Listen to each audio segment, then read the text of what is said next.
Good morning, YouTube. It is December 7th. It is December 2nd, not 7th. And I was just about to say that now that we're out of the October-November time frame, it's a lot easier to remember what month it is. For some reason, I was having trouble with the November and October, or October and November month differentiation. Things have been a little slow recently, and I could probably be doing some things a lot better with the attempt to get my name out into the community. But I've had plenty of other things to keep me occupied, and one of them is the rash of videos that I have waiting right now. The video that released last night was the 1979 Rude air handler with the trip breaker, and I think I've got 3 others coming behind that on the Monday midnight and Friday midnight release schedule. I don't remember exactly why I decided that midnight was the time frame that I was going to be going on, but it's what I picked, and so that's what I try to maintain, is a Monday midnight and Friday midnight release. I've thought about doing once a week, but if I'm trying to do the videos of every day of work that I get, then it could be difficult to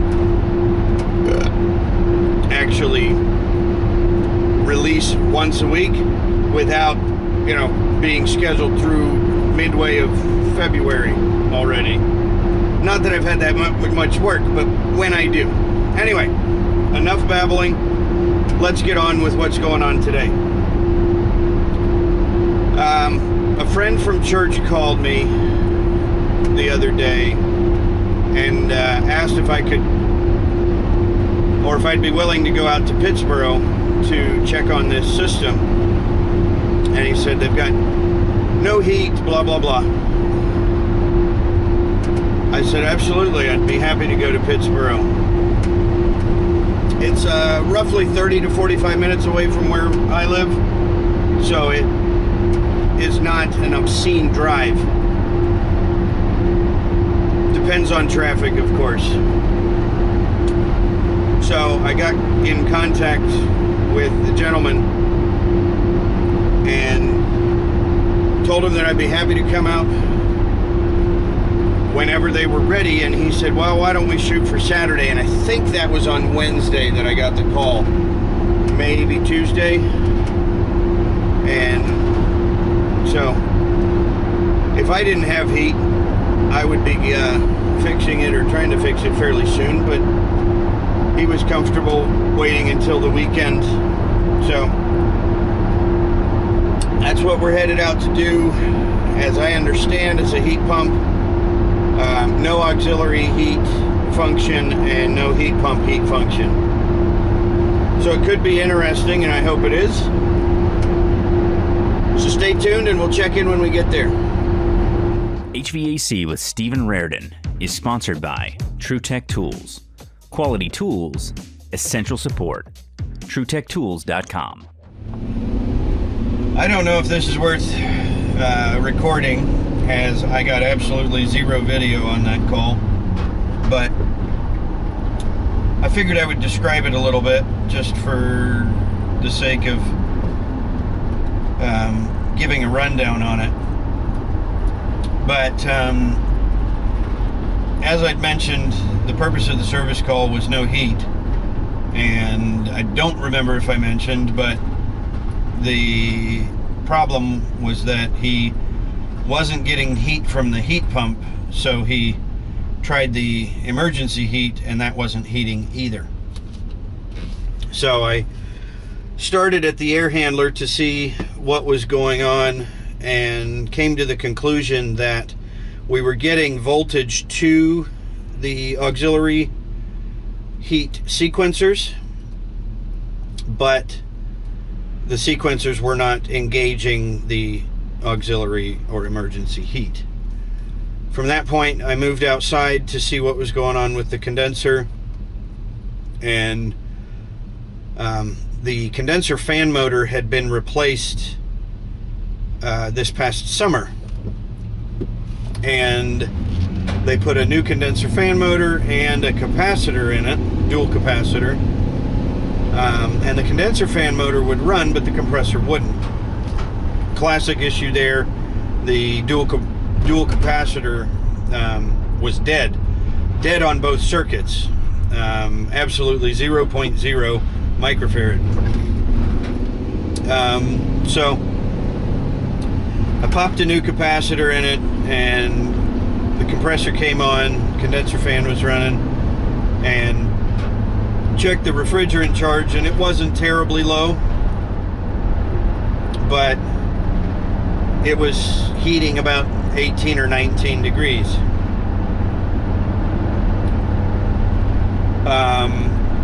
I had made a decision when I had stocked the truck not to put sequencers on the truck, which was a bad choice in this particular instance, because it took me about an hour and a half to go get sequencers just to put them in. Now, it's unusual in this part of the country to have a 15 kilowatt heat strip on a 2-ton unit, unless it's all electric heat with straight AC. But despite the fact that it's unusual, I figured I'd put it back the way it was rather than disabling some of the auxiliary heat. I figure if they, decide to change things later, we'll go back with what is more typical and reduce the potential power consumption significantly. So got the sequencers in there, confirmed auxiliary heat operation, and then made an adjustment to the refrigerant charge, and ended up getting I think it was a 26 degree temperature split with just the heat pump, and estimated airflow was pretty close to 800 CFM. Now, the thing that I thought was a little bit unusual on the air handler performance was that I had 1/4 of an inch of static on the return and 3/100ths of an inch of static on the supply. I didn't dig into the evaporator coil to confirm if that was looking nice and clean, and I couldn't get a good idea of the blower cleanliness. But the fact that I had 1/4 inch of return told me that on the return side the blower is dragging pretty well on the unit. And once I had adjusted the charge, I took a crawl around the crawl space and found this 2-ton system with 11 6-inch supply ducts coming off of the 10 or 12 foot plenum. So at this point, I'm chalking it up to, generally what is considered to be way more supply ducts than necessary for a 2-ton. And so 2 returns at 12 inches apiece, and then 11 6-inch supplies makes sense looking back to, make 3/10 of an inch of static fairly normal, without digging any deeper into the rest of the unit. So there wasn't, like I said, a whole lot to record there. but I figured I'd give you a rundown on it. I am hoping that next year the customer will make the decision to update the system, and I'm hoping to be able to do a Bosch inverter on that home. With the Bosch inverter, you can simply flip a switch in the condenser to take a 3-ton condenser down to 2 tons, and I can't speak to exactly how that happens, but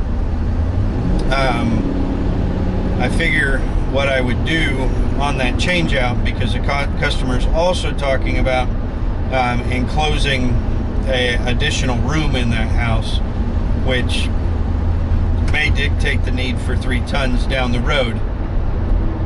So if we did a 3-ton system and switched it down to 2 tons for now, he would be able to add additional square footage and bring the house and the system up to 3 tons without doing any significant modifications, other than potentially some ductwork modifications. So we'll keep our hopes up, but not too high on that, and we'll hit record when we get that job going.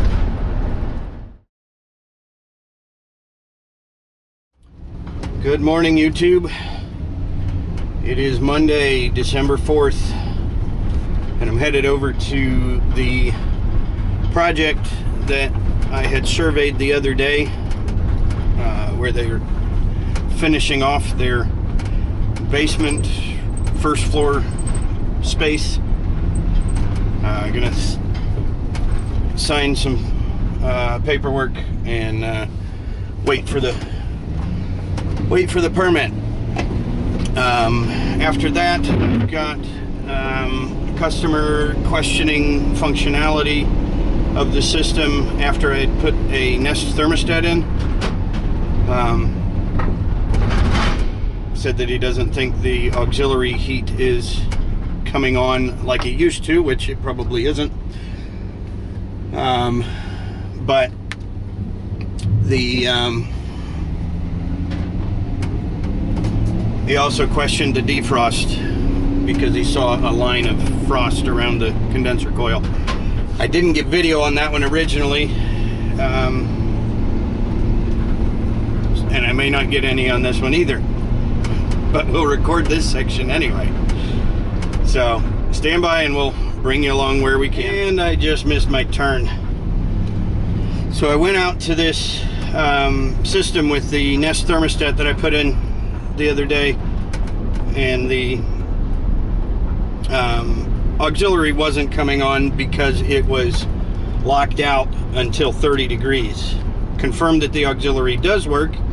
If they need emergency heat, they can get it. But no issues with the thermostat. It is doing exactly what it should be doing.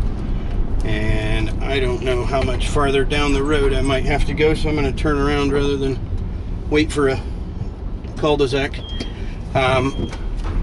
But anyway, while I was in it, I figured I would check the refrigerant charge as a pro bono process, just to make sure, because he had mentioned that he had a band of frost around the unit, and it's not that cold. It's like 60 degrees, so he shouldn't be frosting with the correct charge.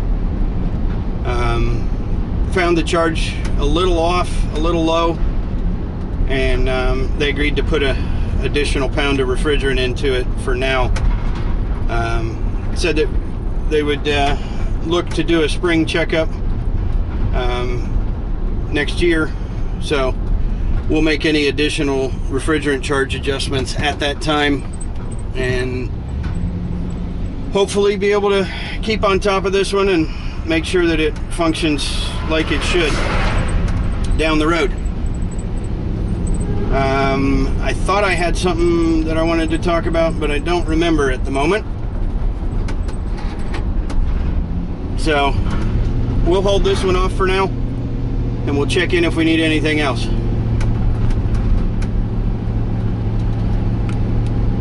Good morning, YouTube. This morning we're headed over to R.E. Michael Company, the Garner or South Raleigh, East Raleigh. Anyway, the branch that's not the considered the Raleigh branch. I think it's the Garner branch. Anyway, they've got a quote-unquote training class, which is probably more like a sales class on the Bosch inverters, and I've got nothing else to do at the moment, so I figured I'd go over there and just get the long and short of it.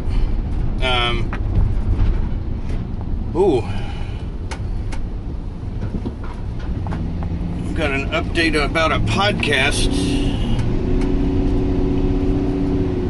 HVAC Trade School. Oh, Shop Talk. Talking to Jason Orb. I don't know how you can pronounce it, but yeah, O-B-R-Z-U-T. Orbzit. Oberzit. I don't know. Anyway, headed over to R.E. Michael. And I don't think it'll be appropriate to record it for you, and it would probably be pretty boring anyway, but maybe we'll get a chance to talk to a rep and ask some questions or something. So we'll see how it goes. Stay tuned.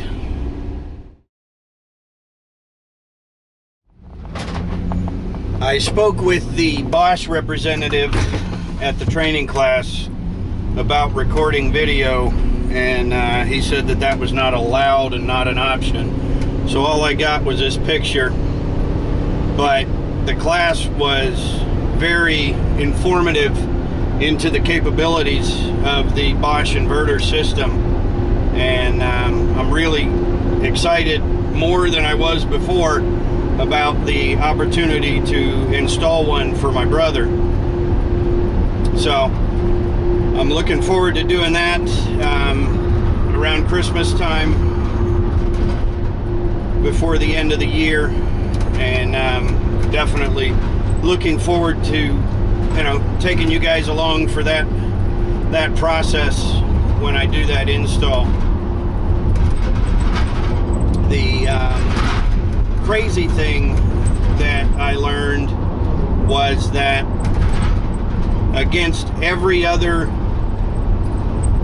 unitary product that I've ever seen, you can put a 5-ton condenser on a 3-ton evaporator air handler without any of the problems that you would typically see. I'm pretty sure I wouldn't be able to track down the video, but I think I had a video somewhere back in my playlists that showed a mismatched system by only half a ton smaller evaporator than the condenser, and it's not good, but with the Bosch equipment you can do it. You can't go down to a 2-ton air handler, but you can do a 3-ton air handler on a 5-ton condenser, and the system will function actually very well. So if you're not looking at Bosch as a option for your customers, I think you really should. It has the opportunity to, provide a much higher efficiency and comfort level than most any other option, especially in a standard ducted air handler and an air-to-air heat pump. I'm gonna head back to the house and work on editing some more video, and if I need to pick up the camera and hit record, I will. But thanks for watching. Like, subscribe, comment, and share. And don't forget, you can use coupon code RARDON at TrueTechTools.com to save 7% on your purchase. We'll see you on the next one. Peace.